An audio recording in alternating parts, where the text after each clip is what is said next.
ከእግዚአብሔር ፊት መሸሽ ይቻላልን? በስምንተኛው ክፍለ ዘመን ከመሲሁ ልደት በፊት አንድ ነቢይ እግዚአብሔር የሰጠውን ትእዛዝ በመቃወም ወደ ተቃራኒ አቅጣጫ ለመሸሽ ወሰነ። ይህ ሰው ነቢዩ ዮናስ ነበር። ታሪኩ ስለ ማዕበልና ስለ ታላቅ ዓሣ ብቻ አይደለም። ይልቁንም በውስጣችን ስላለው ጥላቻ፣ ስለ እግዚአብሔር አስገራሚ ምሕረትና ለጠላቶቹ እንኳን እድል ስለሚሰጠው መለኮታዊ ፍቅር የሚናገር ድንቅ ታሪክ ነው።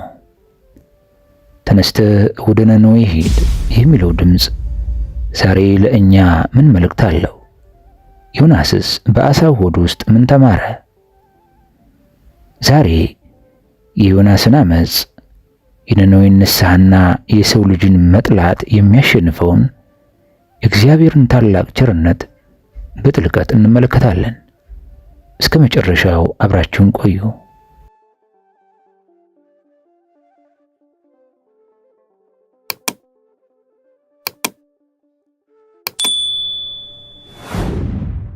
ታላቂቱ ከተማ ነነዌ ንስሐ ከመግባቷ በፊት በነቢዩ ልብ ውስጥ አንድ ምስጢር ነበር። ከእግዚአብሔር ፊት ለመሸሽ በወሰነ ሰው ልብ ውስጥ። ጊዜው ከክርስቶስ ልደት በፊት 8ኛው ክፍለ ዘመን ነበር። የእስራኤል መንግስት ተከፍሎ ነበር። የፖለቲካ ውጥረቶችም አይለው ነበር። በድንበሩ ማዶ ደግሞ በጭካኔው ወደር የማይገኝለት የአሦር ግዛት ቆሞ ነበር። በዚህ ሁኔታ ውስጥ የእስራኤል አምላክ ነቢይ የሆነው የአማቴል ልጅ ዮናስን እናገኛለን። አንድ ተራ ጠዋት ዮናስ በጋት ሴፈር ከሚገኘው ቤቱ ሆኖ አድማሱን ሲመለከት የእግዚአብሔር ቃል ፍጹም በሆነ ግልጽነት ወደ እርሱ መጣ። ተነስ፣ ወደ ታላቂቱ ከተማ ወደ ነነዌ ሂድ፣ በእርሷም ላይ ስበክ፣ ክፋታቸው ወደፊት መጥቷልና አለው። ዮናስም በድንጋጤ ተዋጠ። መለኮታዊ ትእዛዝ እንደ ያልተጠበቀ ነጎድጓድ በውስጡ አስተጋባ። ነነዌ እንዲሁ የውጭ አገር ከተማ ብቻ አልነበረችም። እርሷ የአሦር ግዛት ዋና ከተማ፣ እስራኤል የሚፈራውና የሚጠላው የሁሉም ነገር ምልክት ነበረች። አሦራውያን ከተማቸውን ግድግዳ በጠላቶቻቸው ቆዳ በማስጌጥ የሚታወቁ ናቸው። የተቆረጡ ራሶችን እንደ ጦርነት ዋንጫ ይከምሩ ነበር። ስማቸው ብቻ እንኳ በእስራኤላውያን ልብ ውስጥ ሽብርን ይፈጥር ነበር። እውነተኛውን አምላክ የሚያመልክ ዕብራዊ የሆነው እርሱ ለምን ለእነዚህ አረመኔዎች መስበክ አስፈልገው? በዮናስ አእምሮ ውስጥ እነርሱ የሚገባቸው ፍርድ እንጂ ለንስሐ የሚሆን ዕድል አልነበረም። መለኮታዊ ትእዛዝ በአእምሮ ውስጥ ደጋግሞ ቢመላለስም ዮናስ ግን ውሳኔው አድርጎት ነበር። እግዚአብሔር ነነዌን ለማስጠንቀቅ ከፈለገ ሌላ መልእክተኛ መፈለግ አለበት። በቆራጥነት እይታ ዮናስ ጥቂት ንብረቶቹንና የተወሰኑ ገንዘቦቹን ሰበሰበ። እርሱ ወደ ምስራቅ ወደ ነነዌ አይሄድም። በተቻለ መጠን በተቃራኒ አቅጣጫ ይጓዛል። ዮናስ ወደ ሆነችው ወደ ኢዮጴ አመራ። ከመለኮታዊ መዳረሻው በሚርቅበት እያንዳንዷ እርምጃ አለመታዘዙን ትክክል እንደሆነ አድርጎ ያስብ ነበር። እነዚያ አሦራውያን ንጹሕ ደም አፍስሰዋል፣ ሕዝባችንን አሰቃይተዋል፣ የእግዚአብሔር ምሕረት አይገባቸውም ይላል። ወደ ኢዮጴ ወደብ ሲደርስ የባህሩ ጨው ሽታና የነጋዴዎች ጩኸት አየርን ሞልቶት ነበር። ዮናስ በታወቀው ዓለም ተቃራኒ ጫፍ ወደምትገኘው ወደ ተርሴስ የሚሄድ መርከብ እስኪያገኝ ድረስ በብዙ መርከቦች መካከል ፈለገ። ዮናስም ከእግዚአብሔር ፊት ወደ ተርሴስ ለመኮብለል ተነሳ። ወደ ኢዮጴ ወረደ። ወደ ተርሴስም የምትሄድ መርከብን አገኘ። ዋጋውንም ሰጥቶ ከእግዚአብሔር ፊት ርቆ ከነርሱ ጋር ወደ ተርሴስ ለመሄድ ወደ እርሷ ገባ። መርከቧ ከባህር ዳርቻው መራቅ ጀመረች። ዮናስም ለጊዜው እፎይታ ተሰማው። የእስራኤል ምድር በሩቅ እየደበዘዘች ስትሄድ ተመለከተ። እርሱ ከጥሪው ከነቢይነት ኃላፊነት ክብደት አልፎ ተርፎም ከእግዚአብሔር እያመለጠ እንደሆነ ያምን ነበር። ነገር ግን ባህሮችንና የብስን የፈጠረው እግዚአብሔር በርቀት አይገደብም ነበር። በውቅያኖስ ጥልቀት የሰራው ፈጣሪ ዮናስ ፈጽሞ የማይረሳውን ትምህርት እያዘጋጀ ነበር። መርከቧ ወደ ሰፊው የሜዲትራኒያን ባህር ስትገባ ዮናስ ወደ መርከቧ ታችኛው ክፍል ወረደ። የማዕበሉ መወዛወዝና የሽሽቱ ድካም ወደ ጥልቅ እንቅልፍ ወሰደው። እየመጣ ስላለው አውሎ ነፋስ ሳያውቅ ተኛ። ምክንያቱም እግዚአብሔር ከአመፀኛው ነቢይ ጋር ገና አልጨረሰም ነበር። እናም ለነነዌ የሚሆን መልእክት መድረስ ነበረበት። ቀደም ሲል እንደ ሰንቢኤር የጠራው የሜዲትራኒያን ሰማይ በሚያስፈሩ ደመናዎች መጨለም ጀመረ። ረጋ ያለ ጉዞ መስሎ የተጀመረው በቅርቡ ለሕልውና የሚደረግ ትግል ይሆናል። ነገር ግን እግዚአብሔር በባህሩ ላይ ታላቅ ነፋስን አመጣ። በባህርም ላይ ታላቅ መናወጥ ሆነ። መርከቢቱም ልትሰበር ቀረበች። ስፍር ቁጥር የሌላቸውን አውሎ ነፋሶች የተጋፈጡት ልምድ ያላቸው መርከበኞች የኛው የተለየ እንደሆነ ተረዱ። ማዕበሎቹ እንደ ፈሳሽ ተራሮች ተነሱ። ነፋሱም ከተፈጥሮ በላይ በሆነ ቁጣ ይጮህ ነበር። ሽብር መርከበኞችን ያዛቸው። በጭንቀታቸውም እያንዳንዱ ወደ አምላኩ ጮኸ። በተለቀቁት ንጥረ ነገሮች ግፊት የምትጮኸውን መርከብ ለማቅለል ሲሉ ሸክሙን ወደ ባህሩ ጣሉ። መርከበኞቹ መርከቧን በውሃ ላይ ለማቆም ሲታገሉ ዮናስ በመርከቧ ጥልቀት ውስጥ ተኝቶ ነበር። እንቅልፉ እንዳለመታዘዙ ክብደት ከባድ ነበር። በመሃል ላይ ባለው በዚህ ትርምስ ውስጥ እንዲህ አይነቱን ባህሪ በማየቱ የተገረመው የመርከቡ መሪ ወርዶ ነቢዩን ተኝቶ አገኘው። በኃይልም አንቀጥቅጦ ቀሰቀሰው። ምን ማለት ነው? አንተ እንቅልፋም ተነስ፣ አምላክህን ጥራ፣ ምናልባት እንዳንጠፋ አምላክ ያስበን ይሆናል አለው። ዮናስም በድንጋጤ ነቃ። የመርከቧን ኃይለኛ መወዛወዝና የድንጋጤ ጩኸቶች ሊሸሽ ወደ ሞከረበት እውነታ መለሱት። ግራ መጋባቱ የሚጨበጥ ነበር። አንድ አረማዊ ነቢዩን እንዲጸልይ ይገፋፋው ነበር። በመርከቧ ወለል ላይ መርከበኞቹን አንድ መደምደሚያ ላይ ይደርሱ ነበር። በመካከላቸው የሆነ ሰው አማልክትን አስቆጥቷል። ይህ አውሎ ነፋስ ተፈጥሯዊ አልነበረም። ጥፋተኛውን ለማወቅ ዕጣ ለመጣል ወሰኑ። እርስ በርሳቸውም ኑ ይህ ክፉ ነገር በማን ምክንያት እንዳገኘን እናውቅ ዘንድ ዕጣ እንጣጣል ተባባሉ። ዕጣም ተጣጣሉ። ዕጣውም በዮናስ ላይ ወደቀ። የሁሉም ዓይኖች በፍርሃትና በክስ ተሞልተው ወደ እርሱ ዞሩ። በአስቸኳይም ጠየቁት፣ ይህ ክፉ ነገር በማን ምክንያት እንዳገኘን እባክህ ንገረን። ሥራህ ምንድን ነው? ከወዴትስ መጣ? አገርህስ ወዴት ነው? ከማንስ ወገን ነህ? በጥያቄዎቻቸው ግፊት ዮናስ በመጨረሻ ተናዘዘ። እኔ ዕብራዊ ነኝ። ባህሩንና የብሱን የፈጠረውን የሰማይን አምላክ እግዚአብሔርን እፈራለሁ አለ። የዮናስ ኑዛዜ በመርከበኞቹ መካከል የበለጠ ፍርሃትን ፈጠረ። እነርሱ አረማውያን አማልክት ዝርዝር ውስጥ ካለ ከአንድ ንዑስ አምላክ ጋር ሳይሆን ሊያጠፋቸው ከተነሳው ፈጣሪ ጋር የተጋፈጡ እንደሆነ ተረዱ።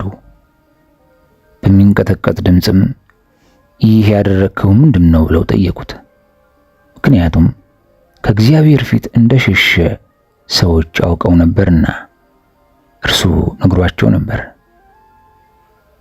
አውሎ ነፋሱ ተባባሰ።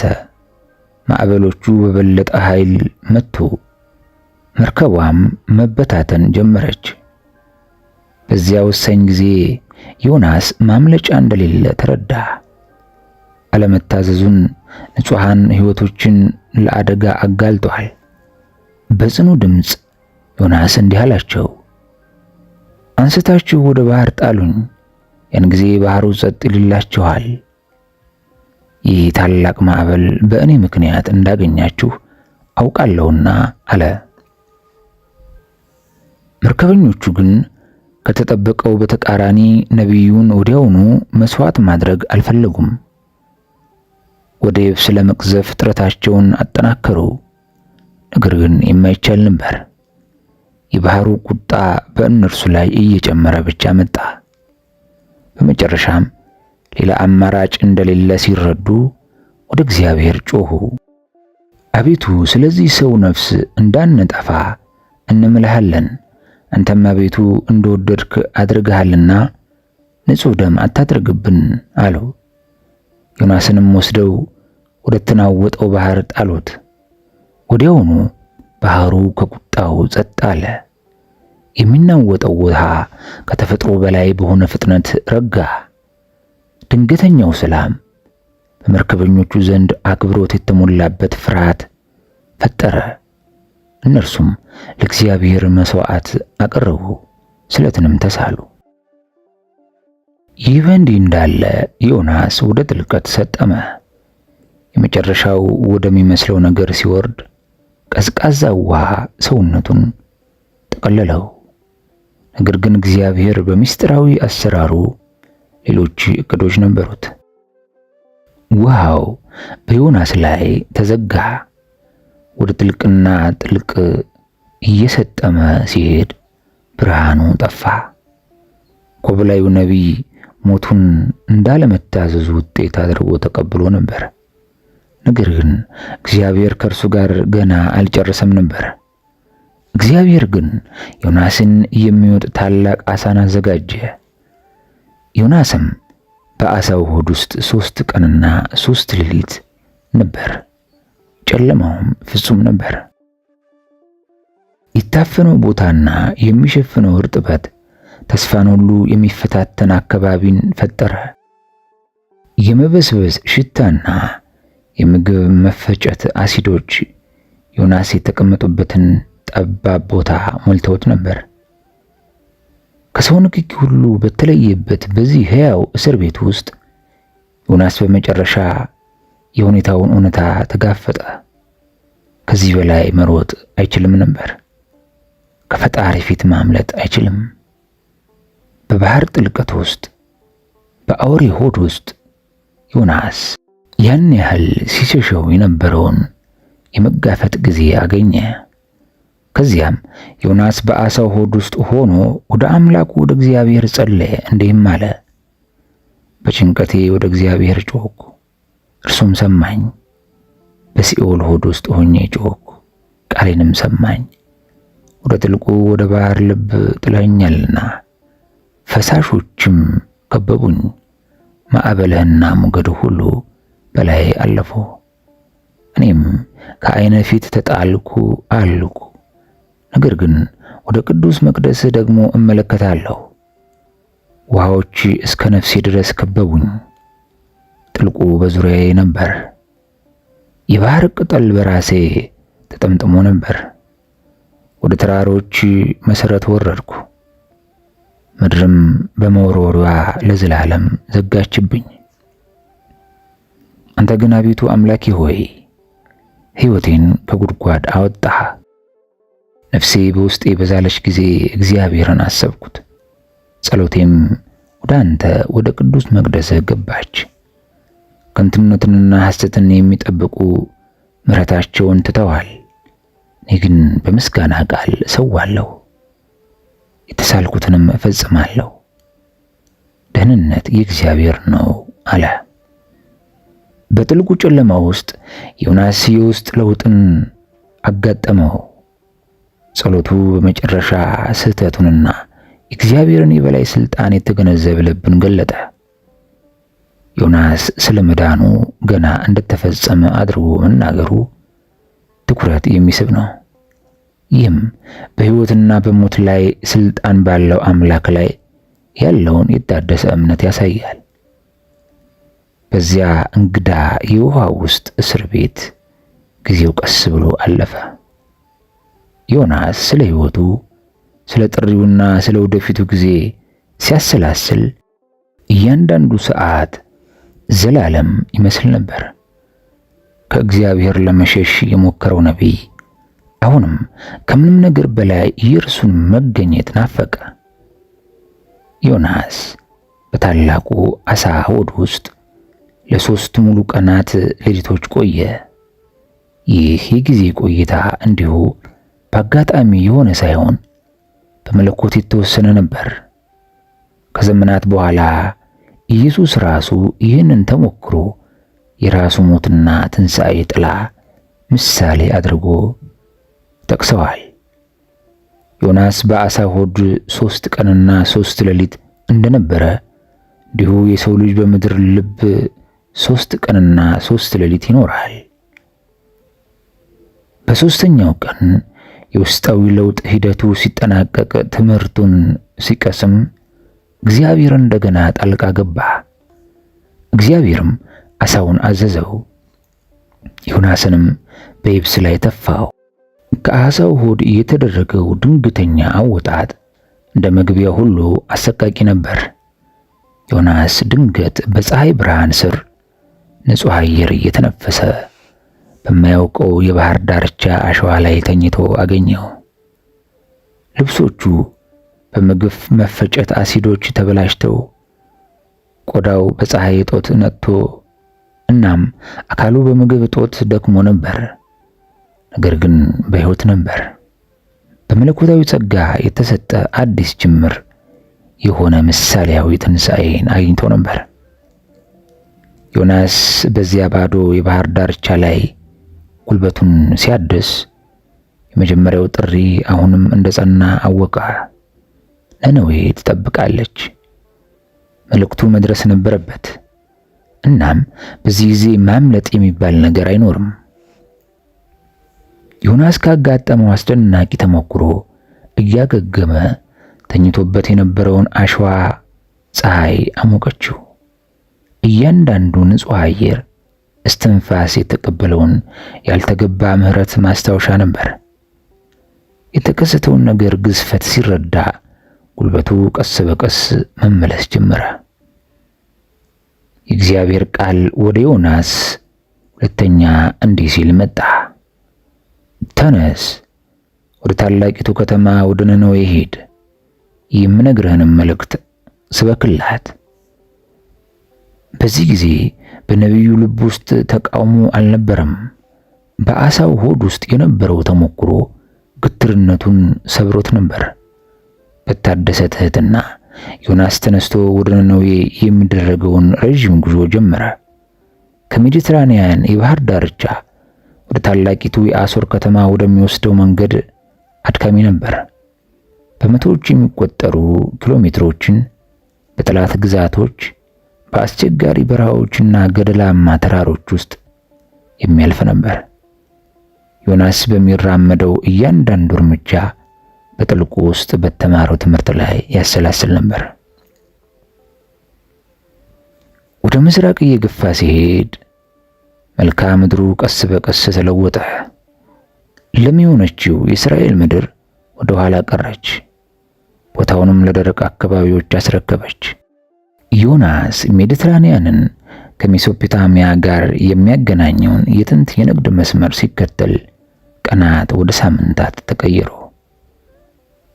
በምሽቶች በከዋክብት በተሞላው የበረሃ ሰማይ ስር ዮናስ ስለ ተልእኮ ያሰላስል ነበር። በትክክል ምን አይነት መልእክት ማድረስ አለበት? በወቅቱ እጅግ በሚፈራው ግዛት ዋና ከተማ ውስጥ እንዴት ይቀበሉት ይሆን? በአንድ ወቅት የሸሸው ነቢይ አሁን እነዚህን ጥያቄዎች በታደሰ ድፍረት ተጋፈጠ። በመጨረሻም ከሳምንታት ጉዞ በኋላ ዮናስ የነነዌን አድማስ ተመለከተ። ቦታው ግርማ ሞገስ ያለው ነበር።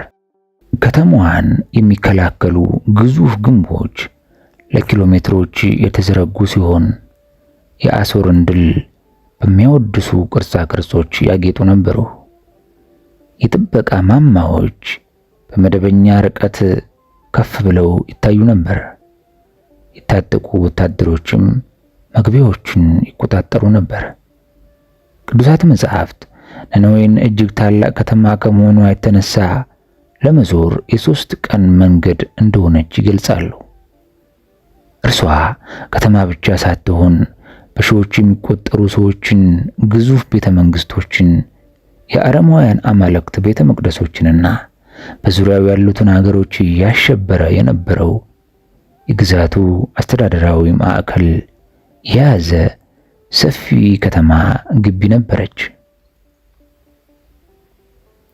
ወደ ከተማዋ በሮች ሲቃረብ ዮናስ እንዲህ ባለው የሰው ኃይል ማሳያ ፊት ትንሽነት ተሰማው። ጠባቂዎቹ በጥርጣሬ ይመለከቱት ነበር። እስራኤልን በገዛው ግዛት ዋና ከተማ ውስጥ በግልጽ የዕብራዊ መልክ ያለው ብቸኛ የውጭ አገር ሰው። ዮናስም የአንድ ቀን መንገድ ያክል ወደ ከተማው ውስጥ ይገባ ዘንድ ጀመረ። ጮኸም፣ በ40 ቀን ውስጥ ነነዌ ትገለባበጣለች አለ።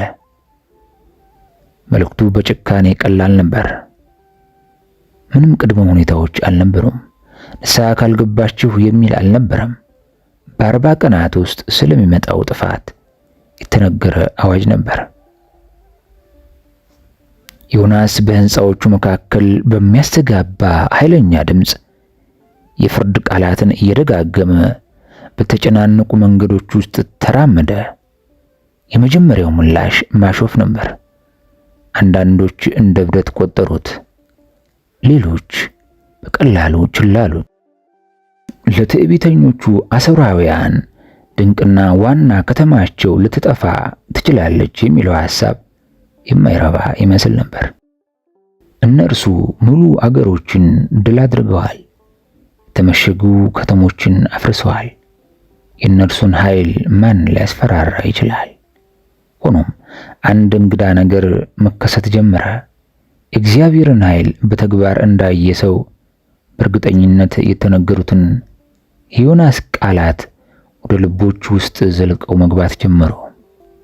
ምናልባት ከተፈጥሮ በላይ የሆነ ልምድን የሚያንጸባርቀው የዓይኑ እይታ ሊሆን ይችላል። ምናልባት ግዛቱ የተወሰኑ ወታደራዊ ሽንፈቶች ወይም በራስ መተማመናቸውን ያዳከሙ የተፈጥሮ አደጋዎች ያጋጠሙበት ልዩ ታሪካዊ ወቅት ሊሆን ይችላል። ዮናስ አዋጁን በመላው ከተማ ቀጠለ። መለኮታዊ መልእክት አጭር ነበር፣ ነገር ግን ተጽዕኖ በእያንዳንዱ ድግግሞሽ አደገ። በመጀመሪያው ቀን መጨረሻ ስለ እንግዳው ነቢይ እና ስለ መጥፎ ማስጠንቀቂያው የሚያወራው ወሬ የነነዌን ማዕዘናት ሁሉ፣ ሌላው ቀርቶ የንጉሳዊውን ቤተ መንግሥት ሳይቀር ደርሶ ነበር። በጥንታዊው ዓለም እጅግ ኃያል በሆነች ከተማ ልብ ውስጥ የፍርሃት ዘር ተዘርቶ ነበር። በሚቀጥለው ቀን ፀሐይ በነነዌ ላይ ስትወጣ የማይታይ ለውጥ መገለጥ ጀምሮ ነበር። ዮናስ እንደገመተው የእንግዳው ዕብራዊ ነቢይ ቃላት በደንቆሮ ጆሮች ላይ አልወደቁም ነበር። የነነዌ ሰዎችም እግዚአብሔርን አመኑ፣ ጾምንም አወጁ። ከታላቁም ጀምሮ እስከ ታናሹ ድረስ ማቅ ለበሱ። የነነዌ ሰዎች ምላሽ አስደናቂ ነበር። የውጭ አገር ነቢዩን ከማሰር ወይም ቃላቱን በቀላሉ ችላ ከማለት ይልቅ ሕዝቡ የእውነተኛ ንስሐ ምልክቶችን ማሳየት ጀመረ። ትናንት በታላቅ ከተማ መደበኛ እንቅስቃሴ ጮሁ የነበሩ መንገዶች ዛሬ ጸጥ ብለዋል። በተለምዶ በሚጮሁ ነጋዴዎችና በሚከራከሩ ገዢዎች የተሞላው ገበያ ባዶ ሆኖ ነበር። በምትኩ ሰዎች እንደ ውርደት ምልክት ማቅ ለብሰው ለመጸለይ በቡድን ተሰበሰቡ። ዮናስ ይህንን ለውጥ በከፍተኛ አለማመን ተመለከተ። እነዚህ በጭካኔያቸው የከተሞቻቸውን ግንብ በተሸናፊ ጠላቶቻቸው ቆዳ በማስጌጥ የሚታወቁት አሦራውያን ነበሩ። እንዴት እንዲህ ያለ መንፈሳዊ ስሜትን ሊያሳዩ ቻሉ? የእንግዳው ነቢይና የመልእክቱ ዜና ወደ ቤተ መንግስቱ ደረሰ። በአሦር ኃይል ልብ ውስጥ ንጉሡ ራሱ ከመለኮታዊ ማስጠንቀቂያ ጋር ተጋፈጠ። ወሬው ወደ ነነዌ ንጉሥ ደረሰ። እርሱም ከዙፋኑ ተነሳ፣ መጎናጸፊያውንም አውለቀ፣ ማቅም ለበሰ፣ በአመድም ላይ ተቀመጠ። ምስሉ አስደናቂ ነበር። የታወቀው ዓለም እጅግ ኃያል የሆነው ንጉሥ ምርጥ ሐምራዊ ልብሶችን ለመልበስና በወርቅና በዝሆን ጥርስ በተጌጠ ዙፋን ላይ ለመቀመጥ የለመደው አሁን የንጉሣዊ ምልክቶቹን አወለቀ። በጥልቅ ትሕትና ተግባር ሸካራ ማቅ ለበሰ እና በአመድ ላይ ተቀመጠ። ንጉሡ በግል ንስሐ ብቻ አልረካም።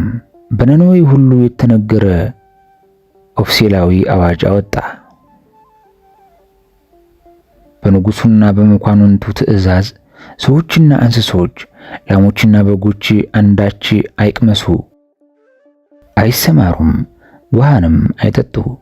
ነገር ግን ሰዎችና እንስሶች በማቅ ይድከሙ፣ ወደ እግዚአብሔርም በብርቱ ይጩኹ። ሰዎችም ሁሉ ከክፉ መንገዳቸውና በእጃቸው ካለው ግዙፍ ግፍ ይመለሱ። ማን ያውቃል እግዚአብሔር ተመልሶ ይጸጸት እንደሆነ እንዳንጠፋም ከጽኑ ቁጣው ይመልሰን ይሆናል። የንጉሡ አዋጅ ስለ መለኮታዊ መርሆች አስገራሚ ግንዛቤን አሳይቷል። ይህ አረማዊ ንጉሥ ንስሐ ሙሉና ቀን መሆን እንዳለበት ተገንዝቧል። ላዩን የሆነ ለቅሶ በቂ አልነበረም። እውነተኛ የባህሪ ለውጥ አስፈላጊ ነበር። መላው ከተማ ወደር በሌለው የጋራ ጾም ውስጥ ገባ። እንስሳት እንኳን ሳይቀር በዚያ የብሔራዊ ሐዘን መግለጫ ውስጥ ተካተቱ። የተራቡ ከብቶች ጩኸት ከሰዎች ለቅሶ ጋር ተደባልቆ ወደ ሰማይ የሚያርግ የንስሐ ጥያቄን ፈጠረ። የአዋጁ በጣም ትርጉም ያለው ገጽታ በግፍ ላይ ያተኮረ መሆኑ ነው። አሦራውያን በጦርነት ባላቸው ጭካኔ በትክክል የሚፈሩ ነበሩ። ድሎቻቸው ሊያምፁ የሚችሉትን ለማስፈራራት በሚያገለግል ስልታዊ ጭካኔ የተሞሉ ነበሩ። ንጉሡ አሁን ብሔራዊ ማንነታቸውን የገለጸውን ይህን ግፍ እንዲተው በግልጽ አዘዘ። በነነዌ ጎዳናዎች ሲራመድ ዮናስ አስገራሚ ትዕይንቶችን ሊመለከት ይችላል። ለመጸለይ ሲሉ ጦራቸውን ያስቀመጡ ወታደሮች፣ ሀብታቸውን ለችግረኞች የሚያካፍሉ የቤተ መንግሥት ባለስልጣናት፣ ማቅ ለብሰው ምሕረትን እየጮሁ የተሰበሰቡ ሙሉ ቤተሰቦች። ንስሐውን ሁሉንም ማህበራዊ ደረጃዎችና የሕይወት ዘርፎችን ያካተተ ይመስል ነበር። ማንኛውም ነቢይ በመልእክቱ ለመቀስቀስ የሚያለምደው አይነት ምላሽ ነበር። ከዮናስ በስተቀር ለማንኛውም ነቢይ፣ ምክንያቱም ይህን ተአምራዊ ለውጥ ሲመለከት በዮናስ ልብ ውስጥ የሚረብሽ ስሜት ማደግ ጀመረ። ለእነዚህ ነፍሳት መዳን የሚሆን ደስታ ሳይሆን እግዚአብሔር ታሪካዊ የእስራኤል ጠላቶችን ይቅር ሊል ይችላል በሚል እያደገ የመጣ አለመረጋጋት ነበር። እግዚአብሔርም ከክፉ መንገዳቸው እንደተመለሱ ስራቸውን አየ። እግዚአብሔርም ያደርግባቸው ዘንድ በተናገረው ክፉ ነገር ተጸጸተ፣ አላደረገውም። የነነዌ ንስሐ የእግዚአብሔርን ልብ ነክቶ ነበር። ለጥፋት የተወሰነችው ከተማ አሁን በቤዛነት ደጃፍ ላይ ነበረች። የመለኮታዊን መልእክተኛ ልብ በደስታ መሙላት የነበረበት ለውጥ። ነገር ግን ተልእኮውን ወደር በሌለው ስኬት የተወጣው ነቢዩ ዮናስ ጭፍን ጥላቻው ምን ያህል ጥልቅ እንደሆነና ስለ መለኮታዊ ምሕረት ያለው ግንዛቤ ምን ያህል የተገደበ እንደሆነ ሊገልጽ ነበር። የ40 ቀናት ገደብ ወደ ማብቂያው እየቀረበ ነበር። ነነዌ እንደነበረች አለች። ስለታወጀው ጥፋት ምንም ምልክቶች አልነበሩም። ሰማያት እሳትን አላወረዱም፣ ምድር አልተከፈተችም፣ እንዲሁም ምንም የጠላት ጦር ወደ ግዛቶች አልገባም። ንስሐ የገባችው ከተማ ሕልውናዋ ቀጠለ። አሁን በመንፈሳዊ ተሐድሶ ማዕበል ተለውጣለች። ነገር ግን ዮናስ እጅግ አስከፋው፣ እርሱም ተቆጣ። የትንቢታዊ ተልእኮ አስደናቂ ስኬት ከማክበር ይልቅ ዮናስ በቁጣ ነደደ። ከተማዋ ታይቶ በማይታወቅ መንፈሳዊ ለውጥ እያደገች ሳለ የእግዚአብሔር መልእክተኛ በብቸኝነት ቅሬታውን ያሰላስል ነበር። ወደ እግዚአብሔርም ጸለየ፣ እንዲህ አለ: አቤቱ እባክህ በአገሬ ሳለሁ የተናገርኩት ይህ አይደለምን? ስለዚህም ወደ ተርሴስ ለመኮብለል ፈጠንኩ። አንተ ቸርና ይቅር ባይ ታጋሽም ምሕረትም የበዛ ክፋት ነገር የሚጸጸት አምላክ እንደሆንክ አውቄያለሁና አሁንም አቤቱ እባክህ ከሕይወት ሞት ይሻለኛልና ነፍሴን ከእኔ ውሰድ አለ። በመጨረሻም ዮናስ የመጀመሪያው ሽሽቱን እውነተኛ ምክንያት ገለጠ። ወደ ተርሴስ እንዲሳፈር ያደረገው ፍርሃት አልነበረም፣ ነገር ግን ስለ እግዚአብሔር መሐሪ ባህሪ የነበረው ጥልቅ ዕውቀት ነበር። ነቢዩ የነነዌን ሰዎች ንስሐ ከገቡ እግዚአብሔር ይቅር እንደሚላቸው ያውቅ ነበር። እናም ዮናስ ያልፈለገው ይህንኑ ነበር። እንዲህ ላለው አመለካከት መለኮታዊ ምላሽ በሚገርም ሁኔታ የለዘበ ነበር። በውኑ ትቆጣ ዘንድ ይገባሃልን? ዘልቆ የሚገባው ጥያቄ ዮናስ ልቡን እንዲመረምር ጋበዘው። በመለኮታዊ ምሕረት ፊት ቁጣው ትክክል ነበርን? ንስሐ በገባ ሕዝብ ላይ እግዚአብሔርን ርኅራኄ የመጠየቅ መብት አለው። ዮናስ ግን በቀላሉ እጅ ለመስጠት ፈቃደኛ አልነበረም። ከከተማው ወጥቶ ወደ ምስራቅ አመራ። እዚያም ከሚለበልበው ፀሐይ ራሱን ለመጠበቅ ትንሽ መጠለያ ሰርቶ በከተማዋ ላይ ምን እንደሚሆን ለማየት ተቀመጠ። በልቡ ምናልባት አሁንም እግዚአብሔር ሐሳቡን ይለውጣል ብሎ ተስፋ አድርጎ ይሆን? ምናልባት የነነዌ ንስሐ መለኮታዊ ይቅርታን ለማግኘት በቂ ቅንነት ያለው ወይም ጥልቅ አይደለም ብሎ አስቦ ይሆናል። ምናልባት በእስራኤል ላይ ብዙ መከራ ባደረሱት ሰዎች በአሦራውያን ላይ ያለውን የራሱን ብሔራዊ ጭፍን ጥላቻ ማሸነፍ አቅቶት ይሆናል። በማያስተሰርየው የሜሶፖታሚያ በረሃ ፀሐይ ስር ዮናስ ጠበቀ። እናም ከርቀት ተመለከተ። አካላዊ አለመመቸቱ የውስጥ ሕመሙን ያንጸባርቅ ነበር። መጠለያው ከቀኑ ሙቀት የሚሰጠው ጥበቃ አናሳ ነበር። እግዚአብሔር አምላክ ቅልን አዘጋጀ። ከጭንቀቱም ታድነው ዘንድ በራሱ ላይ ጥላ እንዲሆን ከዮናስ በላይ ከፍ አደረገው። ዮናስም ስለ ቅሉ እጅግ ደስ አለው። በአንድ ሌሊት ያደገው ይህ ተአምራዊ ተክል ለቁጡ ነቢይ የተወደደ እፎይታን ሰጠ። በሰፊ ቅጠሎቹ ስር ያለው ቀዝቃዛ ጥላ ከአስጨናቂው ሙቀት እንዲያርፍ አስቻለው። ዮናስ በዚህ ትንሽ ምቾት ተደሰተ። የአጠቃላይ ከተማን መዳን ይልቅ ለተክሏ የበለጠ ስሜት አሳይቷል። ነገር ግን በሚቀጥለው ቀን ጠዋት እግዚአብሔር ሌላ ትምህርት አዘጋጅቶ ነበር። በነጋውም ማለዳ እግዚአብሔር ትልን አዘጋጀ፣ ቅሉንም መታች፣ እርሷም ደረቀች። ፀሐይም በወጣች ጊዜ እግዚአብሔር ትኩስ የምስራቅ ነፋስን አዘጋጀ። ፀሐይም የዮናስን ራስ መታችው፣ እርሱም ዛለ። ይሞትም ዘንድ ለምኖ ከሕይወት ሞት ይሻለኛል አለ። ልዩነቱ አስገራሚ ነበር። በቀላል ተክል እጅግ ተደስቶ የነበረው ያ ሰው አሁን ያ ተክል ስለጠፋ መሞትን ተመኘ። አለመመጣጠኑ የዮናስ አመለካከት ምን ያህል እንደተዛባ ገለጠ። እግዚአብሔር ይህንን ጊዜ የመጨረሻ ትምህርት ለመስጠት ተጠቀምበት። በውኑ ስለ ቅሉ ትቆጣ ዘንድ ይገባሃልን? ዮናስም በግትርነት መለሰ፣ አዎ እስከ ሞት ድረስ እቆጣ ዘንድ ይገባኛል። እስከ ሞት ድረስ መቆጣት።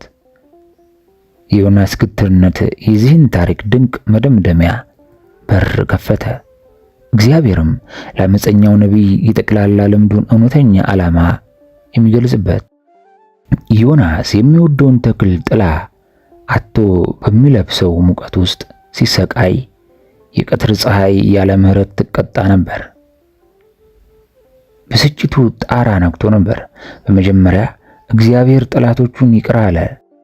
አሁን ደግሞ የተክሏ ትንሽ መጽናኛ እንኳን ከእርሱ ተወሰደ።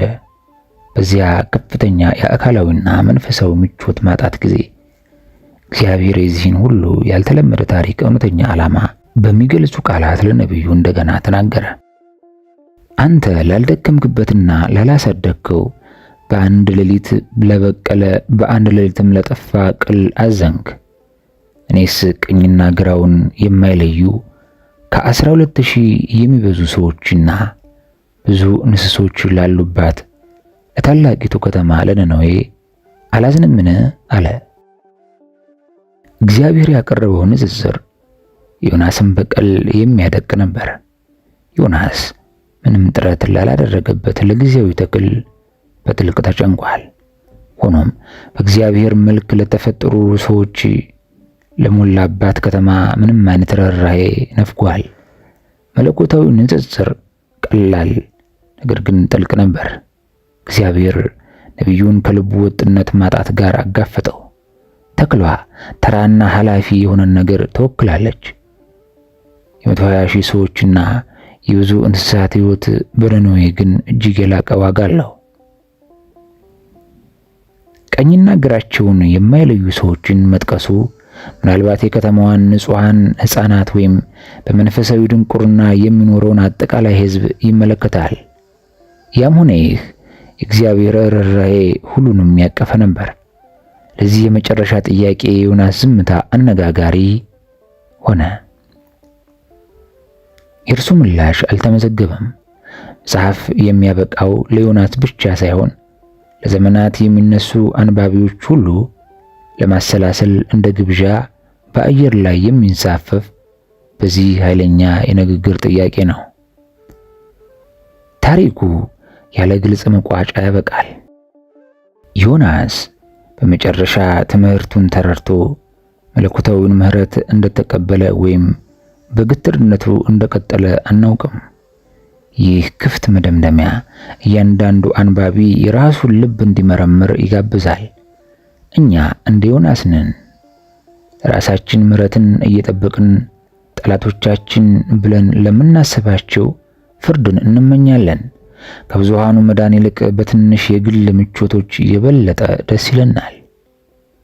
የተክሏ ትምህርት ልባችንን ርኅራኄው ብሔራዊ፣ ጎሳዊ ወይም ባህላዊ ድንበሮችን የማያውቀው ከእግዚአብሔር ልብ ጋር እንድናስተካክል ይሞግተናል። እግዚአብሔር አምላክ ለእያንዳንዱ የሰው ልጅ ብቁ አይደሉም ብለን ለምናስባቸውን ጭምር የሚሰጠውን ገደብ የለሽ ዋጋ እንድናውቅ ይጋብዘናል። በዮናስ አስደናቂ ታሪክ አማካኝነት የሰዎችን ምኞትና ስር የሰደዱ ጭፍን ጥላቻዎችን የሚፈታተን መንገድ የእግዚአብሔርን ልብ ማየት እንችላለን። ይህ ቀላል የሚመስለው ትረካ ከ10,000 ዓመታት በኋላም በአማኞች ዘንድ የሚያስተጋቡ ስነ መለኮታዊ ጥልቀቶችን ይገልጻል። በመጀመሪያ የመለኮታዊ ፍቅርን ጽናት እናስተውላለን። ዮናስ ለመሸሽ ሲሞክር እግዚአብሔር ሌላ ነቢይ ከመምረጥ አልዘለለም። ኩብላዩን በአውሎ ነፋስ፣ በታላቅ ዓሣና በመጨረሻም በሁለተኛ ዕድል ተከታትሎታል። እንደተጻፈው ከመንፈስህ ወዴት እሄዳለሁ? ከፊትህስ ወዴት እሸሻለሁ? ወደ ሰማይ ብወጣ አንተ በዚያ አለህ፣ ወደ ሲኦል ብወርድ በዚያ አለህ። ይህ መለኮታዊ ጽናት የጠፋውን አንዱን ለመፈለግ 99ኙን በጎች ለሚተወው እረኛ ኢየሱስ ክርስቶስ የተነገረውን ምሳሌ ያስታውሰናል። የዮናስ አምላክ የሚቅበዘበዝበትን ያለ እረፍት የሚፈልግ ያው አምላክ ነው። ሁለተኛው መለኮታዊ ሐሳቢነትን፣ ዓለም አቀፋዊነትን እናገኛለን። ነነዌ እስራኤል የሚፈራውንና የሚጠላውን ሁሉ ተወክል ነበር። የጠላት ዋነኛ ምልክት ነበረች። ሆኖም እግዚአብሔር ፍቅሩ ከብሔራዊ ድንበሮች በላይ መሆኑን ያሳያል። ጎርፍ ዓለም አቀፋዊ ነበር። የቤዛነት አቅርቦቱ እንዲሁ ነው።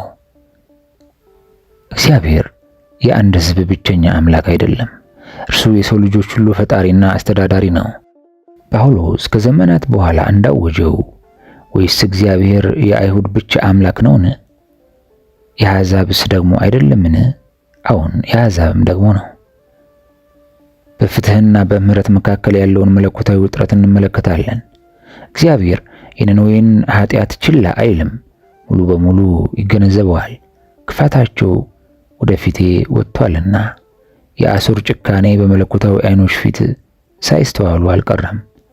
ሆኖም መለኮታዊ ፍትህ ሁልጊዜ ከምህረት ጋር የተሳሰረ ነው።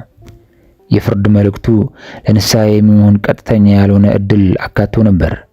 የ40 ቀናት ገደብ ለጥፋት የሚደረግ ቆጠራ ብቻ ሳይሆን ለለውጥ የተከፈተ መስኮት ነበር። ነቢዩ ኢዩኤል እንደሚያውጅ ልባችሁን እንጂ ልብሳችሁን አትቅደዱ፣ አምላካችሁም እግዚአብሔር ቸርና ይቅር ባይ፣ ቁጣው የዘገየ ምሕረቱ የበዛ ለክፉም ነገር የሚጸጸት ነውና ወደ እርሱ ተመለሱ ይላል። ሌላው ለእውነተኛ ንስሐ የሚሰጠውን መለኮታዊ ምላሽ እናስተውላለን። ነነዌ ከንጉሱ እስከ ተራው ዜጋ ንስሐ ሲገቡ እግዚአብሔር በይቅርታ ምላሽ ሰጠ። የሙከራ ጊዜ አልነበረም፣ የተቀነሰ ቅጣትም አልነበረም። ከተማው ሙሉ በሙሉ ይቅር ተባለ። ይህ መርህ በቅዱሳት መጻሕፍት ውስጥ ይሰራል። እግዚአብሔር በነቢዩ ሕዝቅኤል በኩል ቃል እንደገባው ኃጢአተኛው ግን ካደረጋት ኃጢአት ሁሉ ቢመለስ፣ ትእዛዜን ሁሉ ቢጠብቅ፣ ፍርድንና ቅን ነገርን ቢያደርግ ፈጽሞ በሕይወት ይኖራል፣ አይሞትም ይላል። ሌላው ፍጹም ባልሆኑ አገልጋዮች ላይ ያለውን መለኮታዊ ትዕግስት እንመሰክራለን። እግዚአብሔር ዮናስን በአመለካከቱ ምክንያት አልጣለውም። ባልተገባ ቁጣው ከመቅጣት ይልቅ ጌታ በተክሏ ትምህርት አማካኝነት በትዕግስት ያስተምረዋል። ይህ ትዕግስት እግዚአብሔር ከሙሴ፣ ከዳዊት፣ ከኤልያስና ከሌሎቹ ብዙ አገልጋዮች ጋር ምንም እንኳን የድክመት ጊዜያት ቢኖርባቸውም በኃይል ከተጠቀመባቸው ሰዎች ጋር እንዴት እንደሚሰራ ያስታውሰናል። መዝሙረኛው እንደጻፈው አባት ለልጆቹ እንደሚራራ እንዲሁ እግዚአብሔር ለሚፈሩት ይራራል። ፍጥረታችንን እርሱ ያውቃልና እኛ አፈር እንደሆንን ያስባል። በመጨረሻም በሁሉም መለኮታዊ ድርጊቶች ስር ያለውን የቤዛነት ዓላማ እንረዳለን። የዮናስ ተሞክሮ በአሳ ሆድ ውስጥ ወደ ነነዌ ያደረገው ተልእኮ የተክሏ ትምህርትም ጭምር፣ ሁሉም የተነደፈው የነነዌ ሰዎችን ለማዳን ብቻ ሳይሆን የነቢዩን ልብ ለመለወጥ ጭምር ነበር። እግዚአብሔር በበርካታ ደረጃዎች በተመሳሳይ ጊዜ ይሰራል።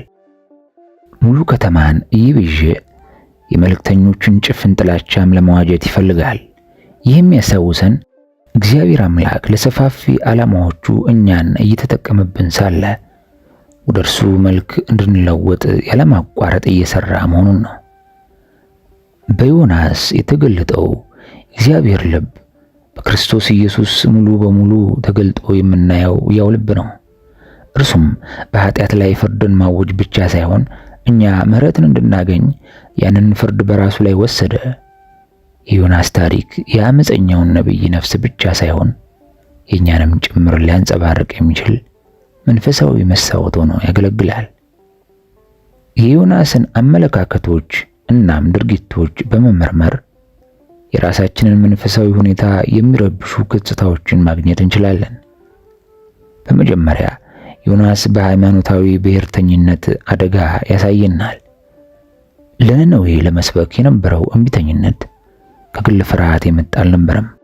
ነገር ግን የእስራኤል ጠላቶች ሲጠፉ ለማየት ካለው ፍላጎት የመጣ ነበር። የእግዚአብሔርን ዓላማዎች ከሀገሩ የፖለቲካ አጀንዳ ጋር አምታቷል። እኛ ስንት ጊዜ በተመሳሳይ ወጥመድ ውስጥ እንወድቃለን።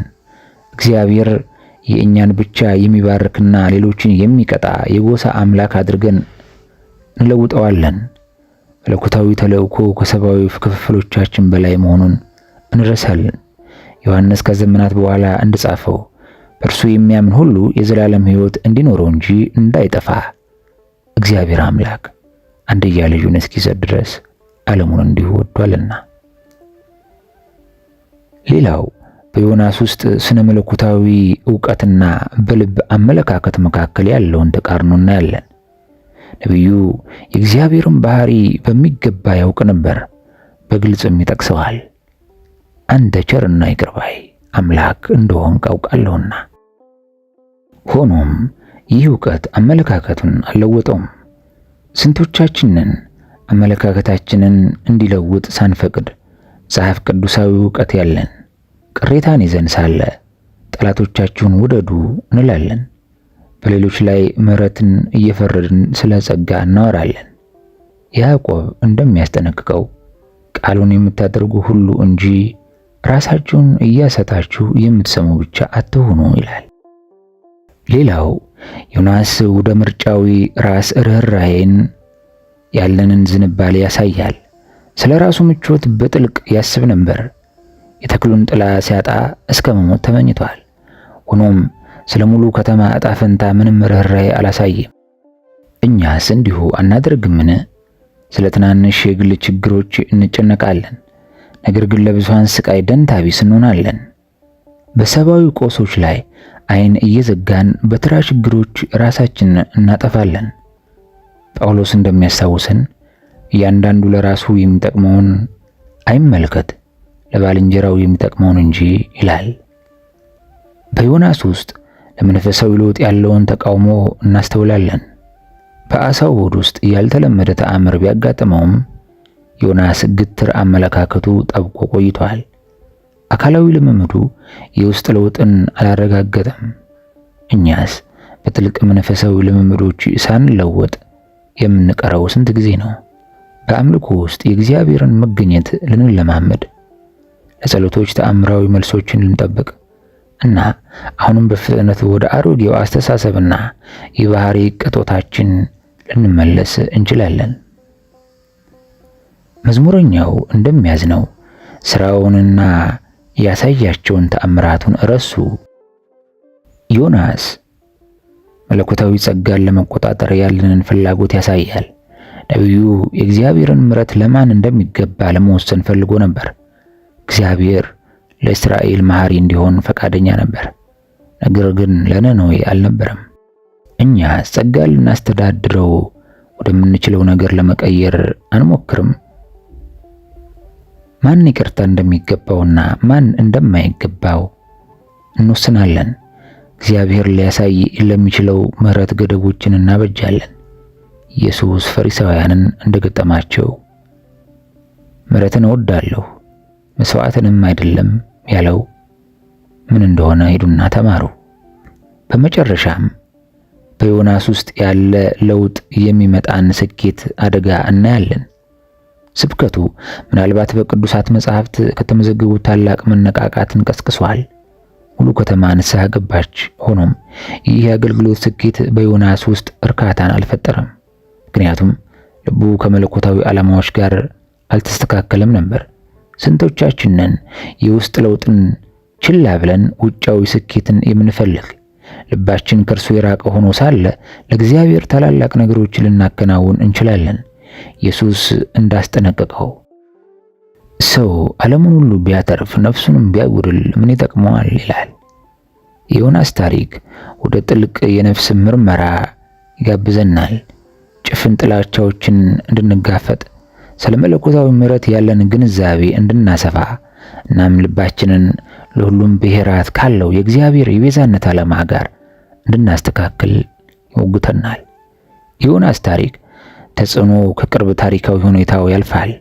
በዘመናት ውስጥ ትረካው በአይሁድና በክርስቲያን እምነት ላይ ጥልቅ ተጽዕኖን አሳድረዋል።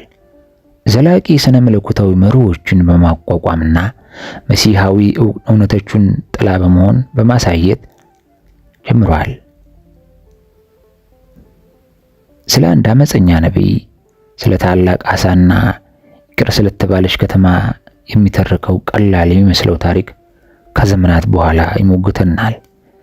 ሌሎች ያለንን አመለካከት እንድንመረምር፣ በስነ መለኮታዊ ዕውቀታችንና በአመለካከታችን መካከል ያለውን አለመመጣጠን እንድንጋፈጥ፣ እናም አስደናቂውን የመለኮታዊ ምሕረት ስፋት እንድንቀበል ይጋብዛል።